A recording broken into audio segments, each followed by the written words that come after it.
लोग तुम्हें नोचने और खाने के लिए और तुमसे लड़ने के लिए तैयार हैं। खतरा मूर्खों से नहीं है, खतरा तो समझदारों से। इसी तरह की कहानी है कि एक जंगल में एक भेड़िया नदी की ऊंचाई पर पानी पी रहा था। जब उसकी नजर नीचे की तरफ पड़ी तो उसने देखा कि नीचे के किनारे पर एक बकरी का छोटा सा बच्चा मेमना पानी पी रहा है। भेड़िया मेमना को देखकर सोचने लगा कि यार यह मेमना कितना प्यारा है, कितना अच्छा दिख रहा है। शायद यह बहुत ही कम उम्र का है, अगर इसे खाऊंगा तो सच में बहुत मजा आएगा। लेकिन यार इसे देखकर तो मेरे मुंह में पानी आ रहा है। भेड़िया सोचता है कि यह कैसे पॉसिबल हो सकता है, और भेड़िया उसके बाद दिमाग लगाता है और सोचता है कि चलो इसे अपने जाल में फंसाया जाए। उसके बाद भेड़िया मेमना के ऊपर चिल्लाने लगता है और चिल्लाकर कहता है कि अरे छोटे से बालक जानवर, तुम क्या कर रहे हो? यह पीने का पानी सिर्फ मेरे लिए है, तुमने सारा पानी गंदा कर दिया। कितना कचरा इसके अंदर तुमने डाल दिया, अब इसे साफ कौन करेगा, तुम या तुम्हारा बाप? इसी तरह भेड़िया मेमना के ऊपर बदतमीजी करता है, उसके ऊपर चिल्लाता है। मेमना डर से घबराने लगता है क्योंकि भेड़िया बहुत ही बड़ा था और खतरनाक भी था। भेड़िया को तो बस किसी तरह उसे खाना था। उसकी तो मेमने को देखकर लार टपक रही थी। कुछ देर बाद मेमना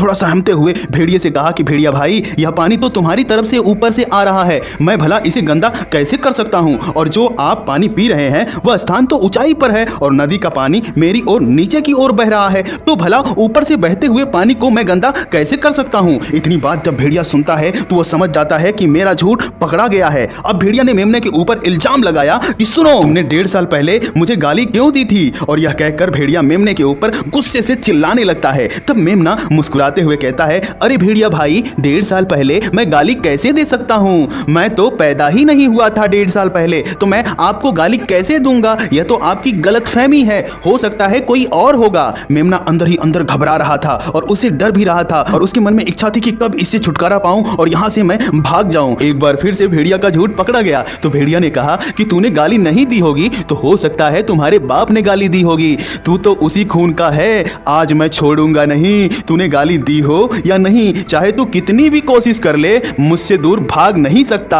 आज मैं तुझे खाकर ही दम लूंगा। भेड़िया ने कहा कि मैं तुझसे बहस करके अपना वक्त बर्बाद नहीं कर सकता। और भेड़िया मेमने के ऊपर झपट्टा मारता है। मेमना भागता है, तब तक उसका पैर पानी में चला जाता है और अपना बैलेंस खो देता है। फिर जैसे तैसे करके वो बच बचाकर खुद को पानी से बाहर निकालता है और तेजी से भागने लगता है। और जितना भी तेज भागे उतना ही तेज भेड़िया उसका पीछा करता है। मेमना पूरे जंगल का चक्कर काटता रहा, लेकिन उसे बचाने वाला उस जंगल में कोई नहीं होता है। भागते भागते मेमना एक झाड़ी के पीछे छुप जाता है और उसे लगता है कि शायद मेरी जान बच जाए। मेमना बेचारा पूरी तरह से थक चुका था, वह पूरे पसीने से एकदम थकबक हो चुका था। तभी उसे भेड़िया देख लेता है और उसे झपट्टा मार देता है। भेड़िया मेमने की गर्दन दबोच लेता है और उसे मार डालता है और उसे नोच नोच कर खाने लगता है। मेमने ने लाख कोशिश की अपने जान को बचाने के लिए, लेकिन जान नहीं बचा पाया और भेड़िया ने मेमने की एक भी बात नहीं सुनी। मेमना का मांस खाते समय भेड़िया मुस्कुरा रहा था और कितना मजा आ रहा था। मन में सोच रहा था कि आज तो मैंने खूब अच्छा शिकार किया। इस दुनिया में सभी आपको नोचने के लिए बैठे हुए हैं।